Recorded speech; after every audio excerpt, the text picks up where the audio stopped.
Assalamualaikum warahmatullahi wabarakatuh.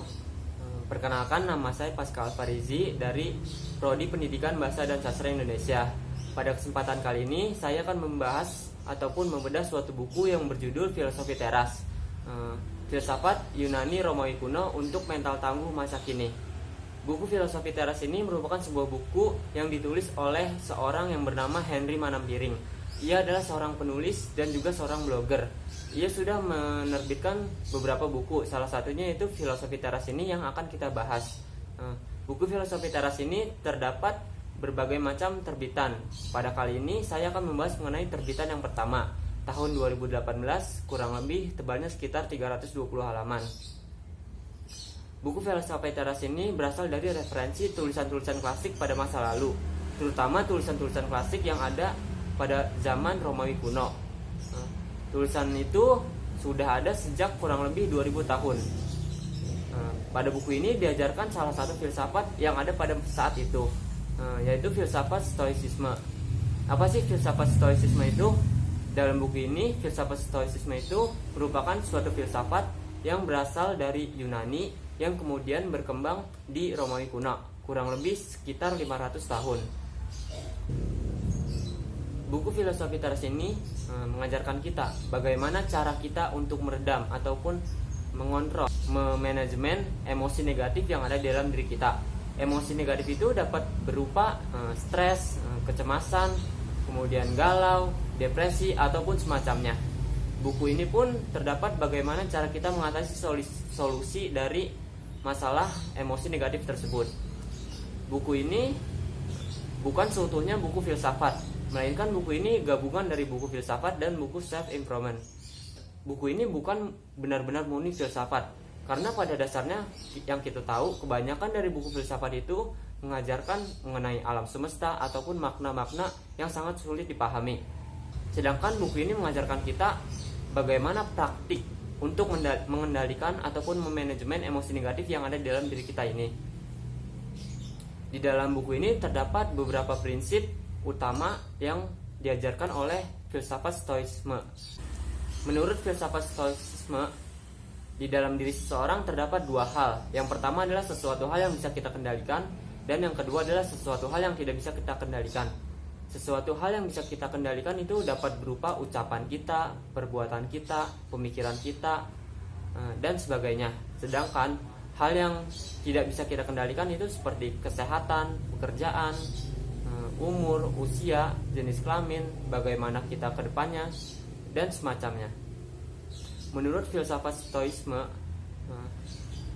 sumber dari segala emosi negatif yang ada di dalam diri kita berasal dari hal yang tidak bisa kita kendalikan.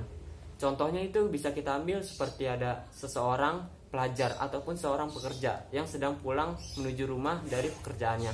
Namun di tengah perjalanan ia mengalami kemacetan. Nah, dari kemacetan itu terkadang seseorang dapat menimbulkan emosi negatif seperti amarah. Mengapa kemacetan ini terjadi? Padahal saya sedang buru-buru. Kemudian ada yang kedua, yaitu menurut buku ini pada dasarnya emosi negatif yang muncul dari dalam diri kita itu bukan berasal dari perbuatan ataupun bukan berasal dari pengalaman kehidupan yang kita alami, melainkan emosi negatif itu berasal dari opini kita ataupun pendapat kita mengenai peristiwa itu. Contohnya itu seperti ada dua mahasiswa yang diberikan tugas. Yang pertama, mahasiswa pertama itu menerima tugas itu dengan baik. Sedangkan mahasiswa yang kedua itu sudah berpendapat bahwa ngapain sih diberi tugas ini? Sedangkan tugas itu dapat menyebabkan kita stres ataupun kelelahan. Pada dasarnya kita tidak boleh menyalahkan peristiwa yang terjadi di dalam kehidupan kita ini. Namun menurut buku ini kita seharusnya bisa mengendalikan emosi negatif yang ada di dalam diri kita ini, karena emosi merupakan sesuatu hal yang bisa kita kendalikan. Kemudian buku ini sangat direkomendasikan untuk dibaca oleh para remaja hingga dewasa, karena pada masa-masa seperti itu seringkali kita mengalami masalah yang timbul dari luar ataupun dari dalam diri kita. Buku ini mengajarkan kita bagaimana cara kita memanajemen emosi negatif agar tidak muncul dan menimbulkan masalah lainnya. Buku ini juga sangat cocok dibaca untuk seorang yang mungkin sekedar hanya ingin tahu mengenai filsafat. Karena buku ini bukan benar-benar buku filsafat murni, melainkan buku gabungan dengan self improvement. Buku ini juga menggunakan bahasa yang dapat mudah dimengerti oleh banyak orang. Buku ini juga di setiap babnya disediakan quotes, mungkin sebagai motivasi bagaimana cara kita menjalani kehidupan ke depannya. Kemudian di buku ini juga disediakan ilustrasi-ilustrasi yang sangat bagus. Selain dari kelebihan buku yang saya sebutkan tadi, buku ini juga menurut saya terdapat kekurangan, seperti di setiap babnya pasti terdapat kalimat yang sering diulang-ulang kembali. Padahal sebenarnya kalimat yang diulang tersebut tidak usah ditulis ulang kembali. Kita juga sudah tahu apa maksud dari kalimat tersebut. Kemudian banyaknya ungkapan-ungkapan asing yang sebenarnya tidak diperlukan untuk ditulis. Mungkin hanya beberapa saja yang perlu ditulis, tidak sepenuhnya harus dituliskan. Mungkin hanya itu yang bisa saya sampaikan. Kurang lebihnya mohon dimaafkan. Wabillahi taufiq wal hidayah. Wassalamualaikum warahmatullahi wabarakatuh.